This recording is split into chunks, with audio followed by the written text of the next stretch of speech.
It was a quiet afternoon at Rosie's diner, the kind of place that hadn't changed in decades. Red leather booths, checkered floors, and a menu that still featured hand-drawn specials on a chalkboard. It wasn't just a diner, it was a community hub. Regulars came in every day at the same time, ordering the same meals, exchanging the same friendly greetings. One of those regulars was Mr. Henry Robinson, a well-dressed elderly black man who always sat in the same corner booth. Henry was known for his quiet, dignified demeanor. He wore a dark navy suit jacket, even on casual afternoons, and carried himself with the kind of confidence that only comes from years of experience. But today, Henry wasn't just here for coffee and pie.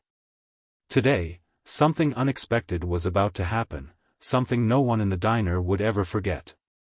Before we get to what happens next, make sure you hit that subscribe button. If you enjoy stories with twists, justice, and powerful lessons, you won't want to miss the content we've got coming your way. And don't forget to turn on notifications. Now, let's get back to the story. The peaceful atmosphere was shattered when the door slammed open. Two large men strode into the diner, their heavy boots thudding against the checkered floor. These weren't locals. They had the look of troublemakers, bikers, dressed in black leather vests covered in patches and tattoos running down their arms. Their presence instantly changed the energy in the room. Conversation stopped. The waitress behind the counter froze, her hand tightening around the coffee pot. The taller biker had a shaved head and a snake tattoo curling around his neck. His partner, a bearded man with dark sunglasses, was equally intimidating. They weren't here for food. They were here to make a statement. The taller biker scanned the room, his gaze landing on Henry. A slow, mocking grin spread across his face. Well, the biker said, his voice loud enough for everyone to hear. Look at this guy. Sittin' all fancy in his little suit.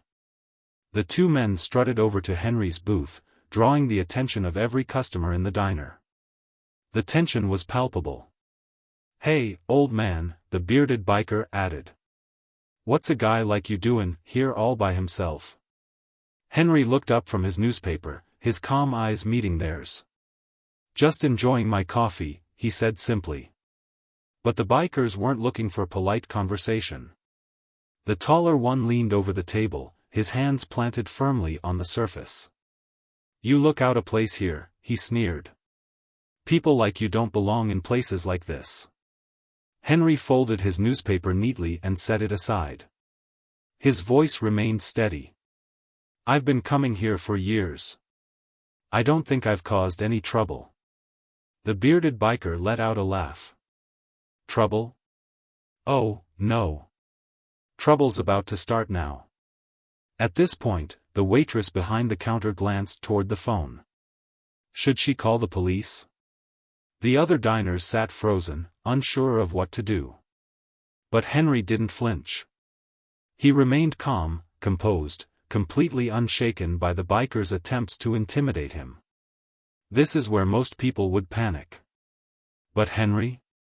He had seen worse. Much worse.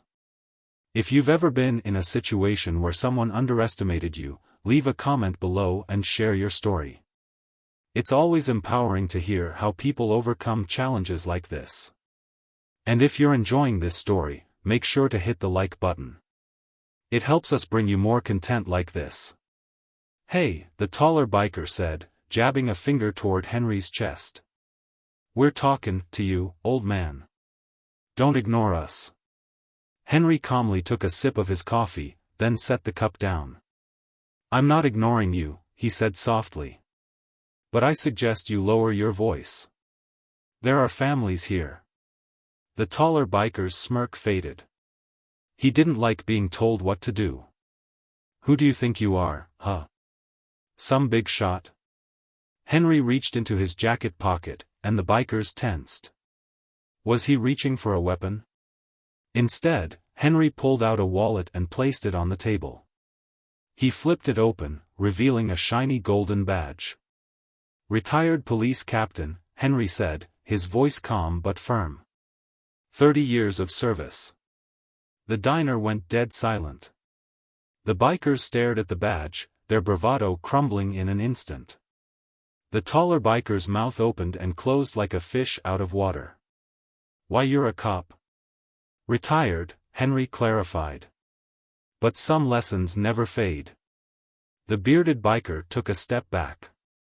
We didn't mean nothin' by it." Henry raised an eyebrow. "Really? Because it seemed to me like you were trying to make a scene. Trying to intimidate me." No, the taller biker said quickly. "It was just a joke." "Bullies always say that when they get caught," Henry replied. "Now, I'm going to give you a chance to make things right. Apologize to everyone in this diner for disturbing their peace. And then, leave." The taller biker glanced around, realizing that everyone was still watching. His face flushed with embarrassment. "We're sorry," he muttered. "Louder," Henry instructed. The taller biker cleared his throat. "We're sorry," he said again, louder this time. The bearded biker nodded. "Yeah, sorry." "Good," Henry said, sitting back down. "Now go." Without another word, the bikers turned and walked out of the diner, their boots echoing against the floor. The door swung shut behind them, and the tension in the room lifted. The waitress approached Henry with wide eyes. "Mr. Robinson, are you okay?" Henry smiled warmly. "I'm fine, dear. But I could use another cup of coffee." As she poured him a fresh cup, the other diners began to clap. One by one, they approached Henry, thanking him for standing up to the bikers. "You didn't just stand up for yourself," one man said, holding his young daughter's hand. "You stood up for all of us." Henry nodded, his smile kind but humble. Sometimes, standing up to bullies is the best way to remind them that respect is stronger than fear.